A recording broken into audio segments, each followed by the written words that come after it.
ļoti izglītojoši un arī bija iespēja saprast to, ka skolā atzīme tas patiesībā tieši nenosaka, cik erudīts vai gudrs tu esi, kad šādas loģikas spēles tas parāda, cik vēl liela ir iespēja augt un izglītoties. Man ļoti patīk vispār tā kopējā atmosfēra, kas bija telpā.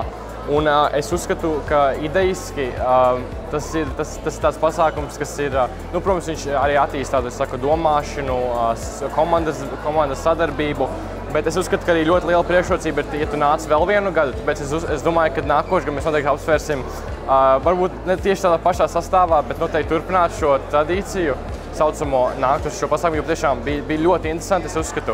Kopumā bija ļoti forši. Tiešām esam ļoti pateicīgi, ka ir tādi notikumi mums Rīgā, ka ir iespēja piedalīties, jo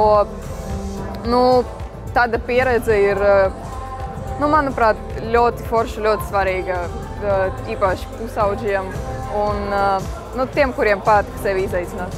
Mēs esam no 13. vidusskolas, un man šis pasākums ļoti patīk, jo viņš sakrīt ar mūsu skolas virzieniem, kas ir dabas zinātnes. Ja? Un es priecājos redzēt tik daudz skolēnus, vairāk nekā 200, un man patīk. Ja?